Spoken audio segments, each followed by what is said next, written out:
One of the legacy brands which the consumers think of as yay and not a nay is Dove. Competitor at that point in time, a CEO's quote coming out in a newspaper which said a soap brand can never succeed in hair. That day and this day, of course, Dove today is the largest hair care brand in the country at 20 share. Do we even have a chance with Gen Z? Gen Zs are not wanting to burn out to be successful. Has there been any time where you thought, hey, HUL isn't for me? There are times, and there have been many times, when that thought has crossed my mind.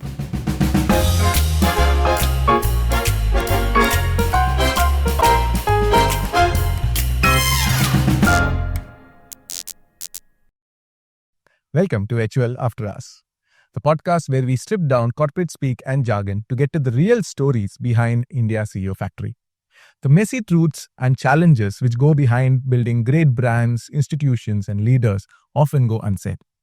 I am Abhinav Ravikumar, your host and an HUL insider who will attempt to unravel these truths for you. Today's guest is Harman, who has been at the forefront of HUL's beauty story for nearly 2 decades. She has led brands like Dove, Tresemme, and Lakme, to name a few. She's a hardcore Punjabi and spent all the student life in DU's North Campus. She's a self-confessed and borderline obsessed SRK fan, and she's going to bring in all that energy into the podcast today. Welcome, Harman, to HUL After Us, and I'm really looking forward to the stories you have to share. First of all, hello. Hi. While it's your first time, you're doing a damn good job, I must say. Thank you. Let me tell you how HUL happened to me. I actually grew up wanting to be an IS officer because my dad was very keen and a lot of my family is in the services. And I went to Delhi University from Amritsar to study for my civils. Wow. Yeah. And of course, I was in SRCC, and then post-college, everybody joins these IS study circles. So while I thought I will do that, I sat for the entrance exam. So because sometime you'll study, but rest of the time I thought, why don't I do MBA on the side? Wow. Okay. So that's how I got into FMS Delhi. And I thought that, okay, I'll do the MBA and I'll also study for the civils. And then when I went for my MBA, I really enjoyed what I was studying in the course. And as luck would have it, for the first time, I came to Bombay for my summers with Hindustan Lever at that point in time. Okay. That was many, many years ago. You must be very young at that time. Yeah. But I think the summers that I did with Levers in the summer of many decades ago actually changed the course of my career, because I decided that I really loved what I did in the summers at Levers. And I thought that that is something that I would like to pursue.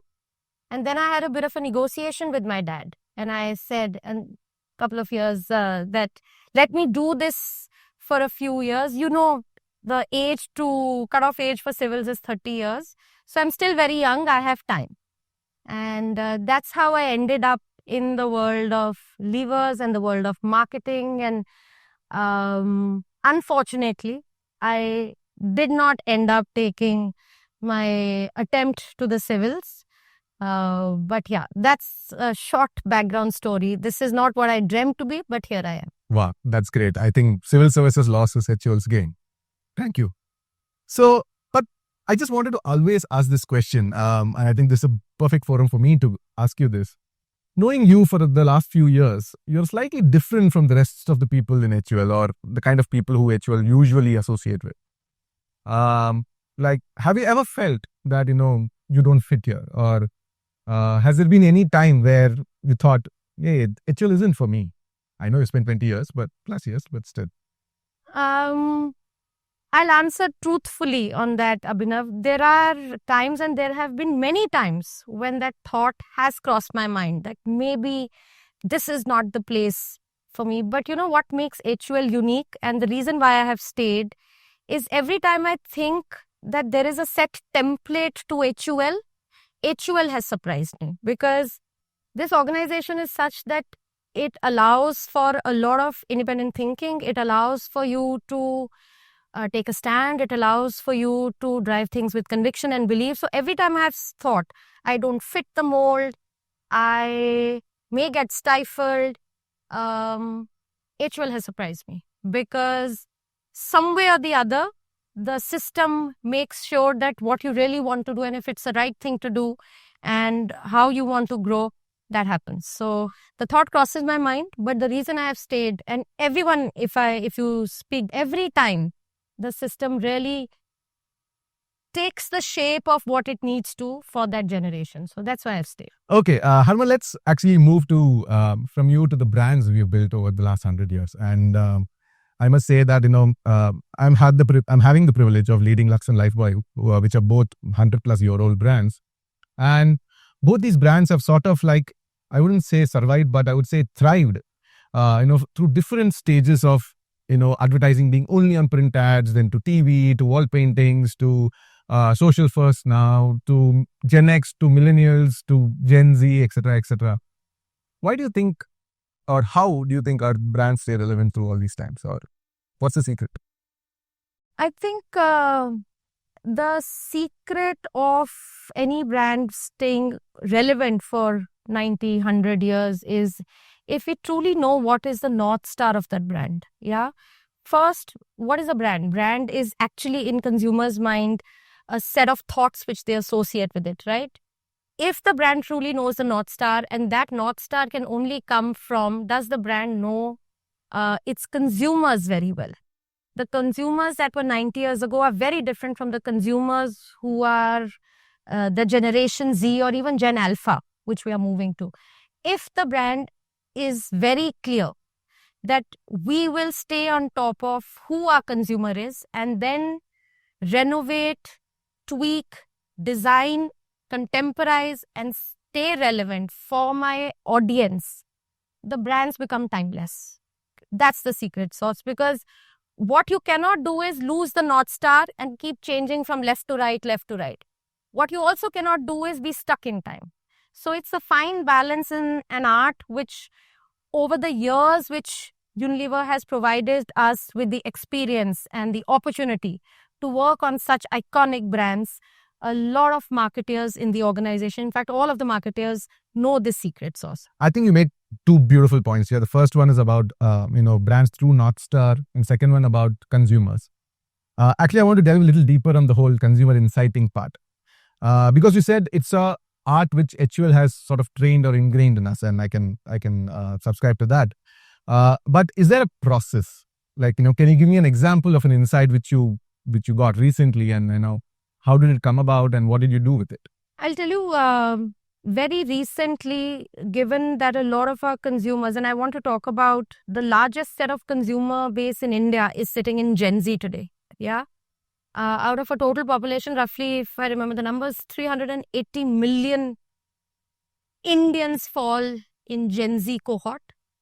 Very important for us, given that we want to cater to many Indias and a lot of Indians. We understand Gen Z very well. So one of the brands that we have been working on and the team has been looking is on Simple. Yeah.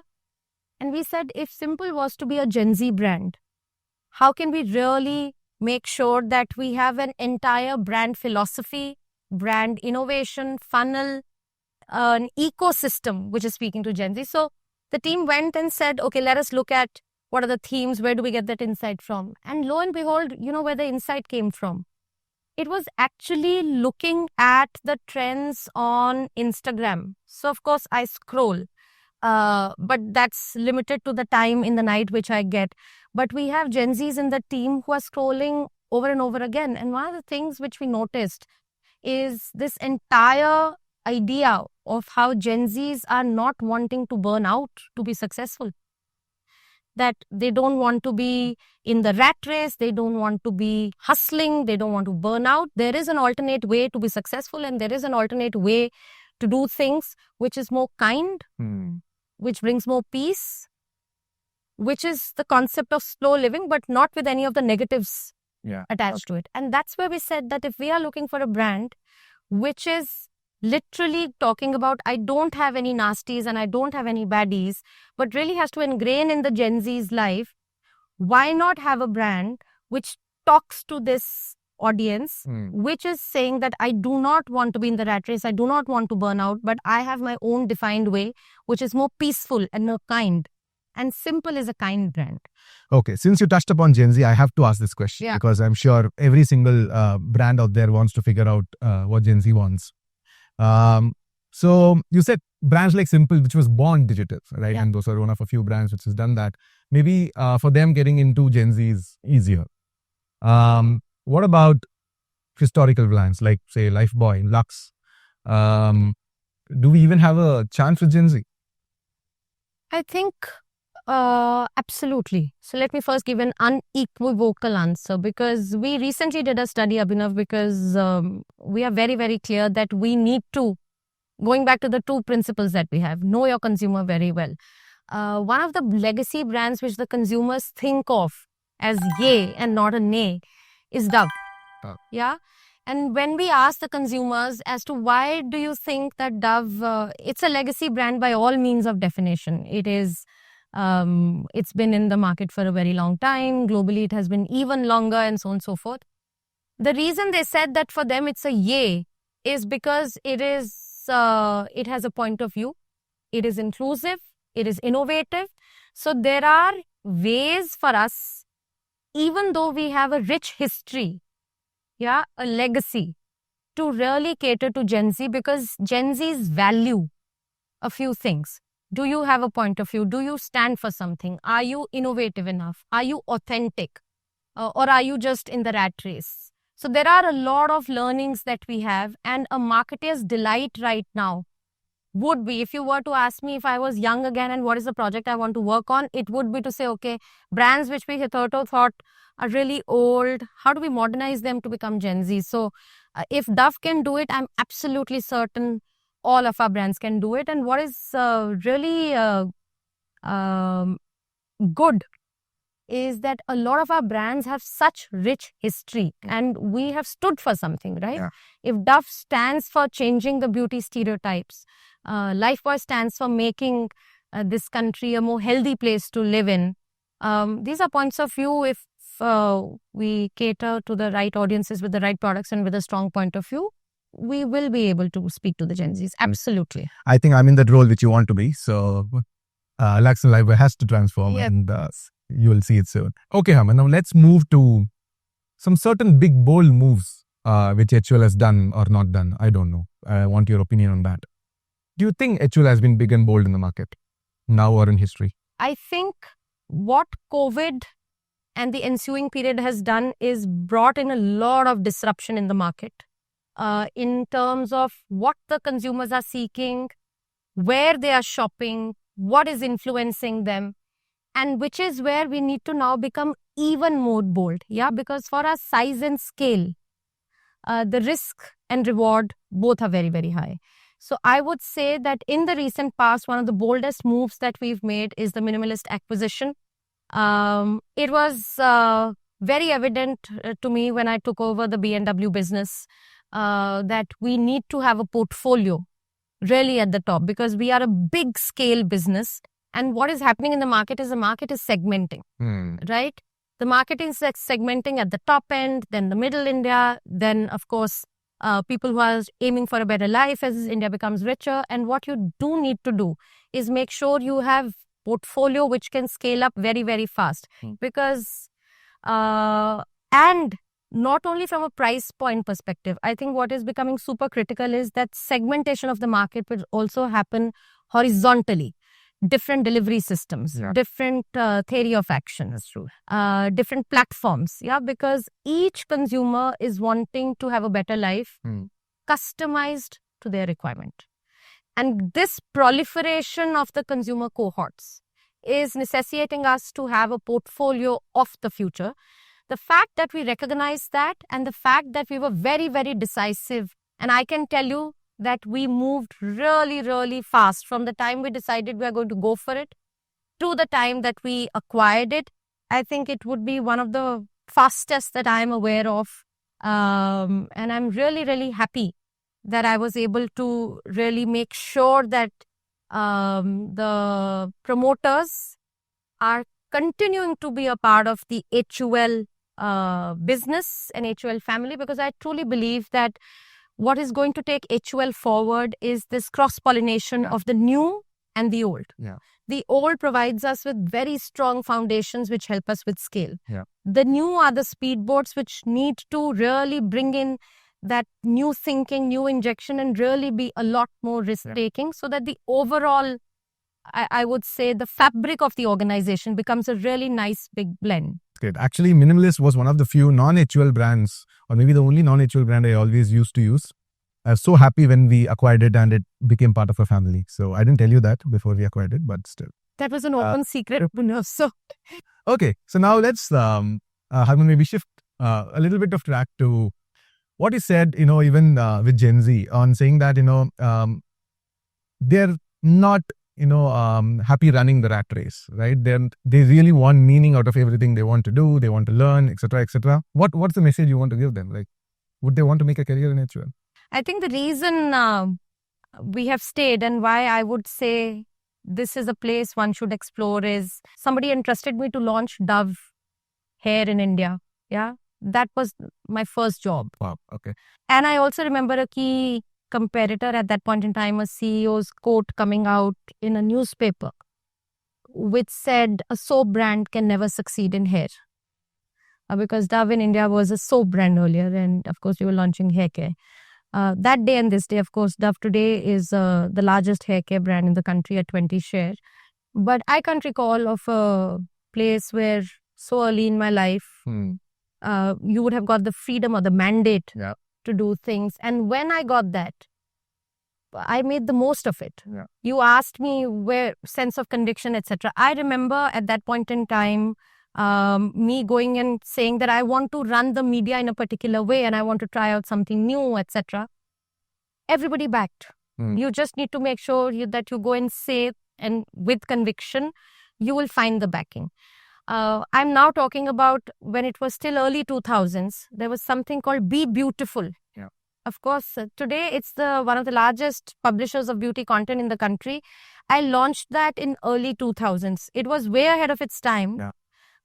Of course, it's a buzz word today, but to be a one-stop beauty shop, even before the beauty.coms were launched in the country, HUL allowed us to do that, allowed me to do that. Post that, I would say that how many organizations really allow you to go against their own grain to really express a point of view, whether it is about Dove Stop the Beauty Test, where we really took on the stereotypes in beauty, knowing fully well that we're exposing ourselves to a lot of risk. Or it is Clinic Plus talking about the gender inequality in the country. These are things where you are being vulnerable. Yeah. The organization is being vulnerable, but it is the belief system that we will do what's right for India and we will speak up. Yeah. And we will do it at scale. Yeah. The organization has always backed. I can go on and on about it, whether it's an acquisition or it's really changing structures or it's setting up, very recently actually, we have set up a beauty sales system. Now imagine an organization like HUL which prides itself on a system which has been built for many, many years to really strike at the heart and say, okay, for beauty, we need a separate sales system which lives, breathes, eats, sells, Beauty. knows beauty, Yeah. which is slightly more complex than what we do. The organization backed, and it is not that on day one it's going to be like successful, right? Yep. So what I'm trying to tell you is that everything that has happened either allows you to have a new experience, allows you to be or live your purpose, Yeah. allows you to really have the, I would say, the fulfilling moment where you are trying to do something very difficult and it pans out. Yeah. Or a learning experience that you wanting to do something, you tried it, doesn't work out, but then you move on. Yeah. This allows you to do that. So for me, when I come to office every day, I have very few days where I have felt, oh, I'm so bored. Oh, I don't know what I'm going to do now. And there are days when I'm feeling like I want to take it slow. Yeah. I will just go. There is nobody chasing after any one of us. It's not me. I'm sure I can ask you the same question. That's If you're feeling you need maybe a break a day or so or whatever, you can do that. Yeah. That's what I like about it. It's transparent, it's authentic, it's honest. You bring yourself to work, and you actually, for me, it has been college life extended for a very long period of time. So, yeah, I was going to give you another film parallel, but I'm not. That's it. No, I think I subscribe to whatever you said right now. In my own journey, and I always say this whenever I go to a few campuses too, is that before I took over the e-com role, I knew nothing of e-commerce, right? And none of my experience in my brands or in home care even was close to e-com. And to have conviction in and put me in e-com, to head e-com for HUL was something different, right? And it puts reverse pressure, like to again borrow a famous movie quote, with great power comes great responsibility. So I think that pushed me, and I wanted to learn, kept learning. Every role was different. And I agree to whatever you say. I think it's never been a day where I didn't want to come to work. So I think that's been awesome. Okay, Harman, now we're going to play a game. I'm going to put you on the spot and try to figure out what's your favorite HUL brand. Yeah, so I'm going to put you on the spot here. So let's start. Okay. Knorr versus Wheel. Wheel. Wheel versus Taj. Taj. Taj versus Surf. Surf. Surf versus Vim. Surf. Surf versus Vaseline. Vaseline. Vaseline versus Simple. Simple. Simple versus Minimalist. Simple. Simple versus Tresemme. Tresemme. Tresemme versus Lux. Tresemme. Tresemme versus Lifebuoy. Tresemme. Tresemme versus Lakme.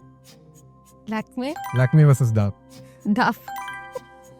Thank you for that. I'm sure your Lakme and Dove teams will be very happy with this, but I know you did this because I chose Tresemme over Lux and Lifebuoy. So keep. yes, I know. I had to bring it in. Yeah.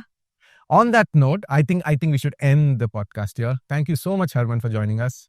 Thank you for having me. On that note, Abhinav, it's almost time and I have to rush back and do my regular job. Thank you, Harman. And that brings an end to the first episode of HUL After Us. And keeping up with the SRK team, picture Abhi Baki Hai Mere Dost. Stay tuned.